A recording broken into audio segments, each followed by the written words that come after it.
રાજકોટમાં ગોઝારી ઘટના બાદ તંત્ર એક્શન મોડમાં જોવા મળ્યું છે। તો સમાચાર સામે આવી રહ્યા છે। રાજકોટથી તંત્ર એક્શન મોડમાં જોવા મળ્યું છે। તપાસ કરવામાં આવી રહી છે। તમામ અલગ અલગ જગ્યા પર તપાસ કરવામાં આવી રહી છે।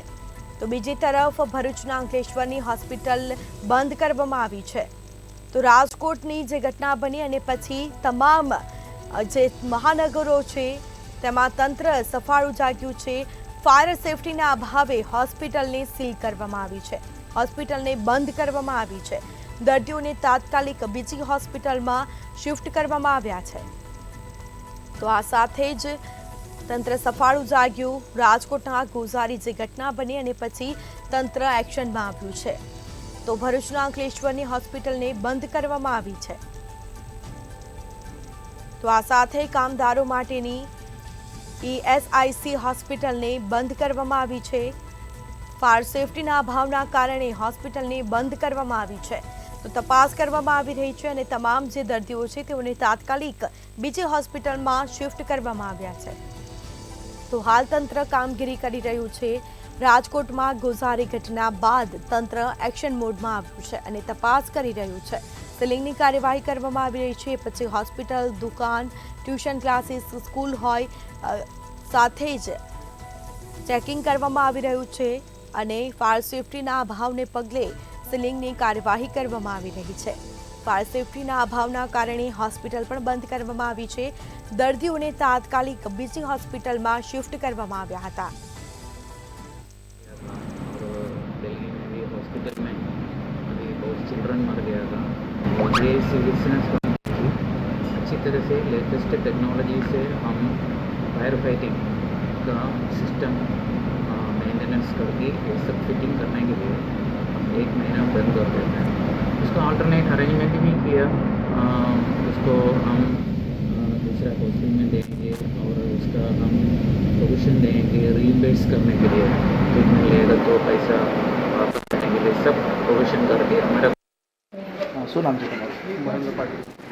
મહેન્દ્રભાઈ, શું ઇસ્યુ મને કે ફોન આવ્યો ડૉક્ટર કે ભાઈ આવી લો, હા મમ્મી એડમિટ છે અહીંયા।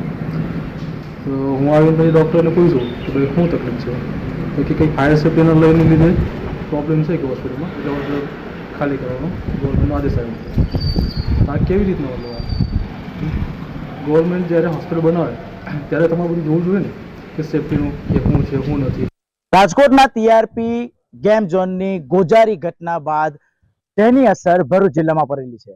ઔદ્યોગિક નગરી ગણાતી ભરૂચ જિલ્લાની ESIC એકમાત્ર હોસ્પિટલને તંત્ર દ્વારા હવે ફાયર અને સેફ્ટીના અભાવે બંધ કરી દેવામાં આવી છે।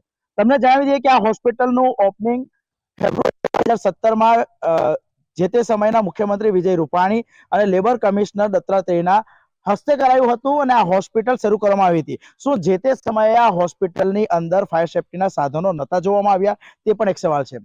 હાલ આ હોસ્પિટલ એકમાત્ર એવી છે જે અંકલેશ્વરમાં ચાલી રહી છે, 100 બેડની છે અને કામદારો માટે ચાલતી હોસ્પિટલ છે, તેને બંધ કરી દેવામાં આવી છે। ત્યારે આજરોજ બંધ કરવામાં આવતા ફાયર સેફ્ટીનો અભાવ જણાયો છે અને મેન્ટેનન્સની પણ કામગીરી છે, તેને લઈને તંત્ર દ્વારા તાત્કાલિક જે આ ગોઝારી ઘટના બાદ બંધ કરાયું છે। તમને ટીવી સ્ક્રીન પર જોઈ શકો છો કે બીજા જે દ્રશ્યો છે તેની અંદર એમ્બ્યુલન્સમાં જે દર્દીઓ છે તેને શિફ્ટ કરવામાં આવ્યા છે। ખાનગી હોસ્પિટલ અને સરકારી હોસ્પિટલમાં જે શિફ્ટ કરવાની કામગીરી ચાલી રહી છે, જેને લઈને મોટા સવાલો ઉભા થયા છે। જ્યારે સરકારી હોસ્પિટલ ગણાતી સરકારી તંત્રની કચેરીઓમાં જો ફાયર સેફ્ટીનો અભાવ હોય તો બીજા જે સ્થળોની તો શું વાત કરવી। હાલ આ મામલે જે મેડિકલ સુપ્રિન્ટેન્ડન્ટ તેમણે નિવેદન આપ્યું છે કે આ હોસ્પિટલને આજથી જે ફાયર સેફ્ટીના અભાવ અને ખાસ કરીને બીજી અંદર ફાયર સેફ્ટીની જે કામગીરી કરવાની છે તેને બંધ કરાવી છે। હાલ મુદ્દત કોઈ પણ અપાઈ નથી, પરંતુ મહિના ઉપરાંત આ હોસ્પિટલ બંધ રહી શકે તેમ છે। ત્યારે જે આ દર્દીઓ છે ESIC ના મોટી માત્રામાં અંકલેશ્વર અને ભરૂચ જિલ્લાના દર્દીઓ છે, તે લોકોને ESIC નો લાભ કેવી રીતે મળશે તે પણ એક સવાલ છે। ત્યારે આશા રાખીએ કે આ દર્દીઓ અને વહેલી તકે સારવાર મળી રહે અને હોસ્પિટલ વહેલી તકે શરૂ થાય।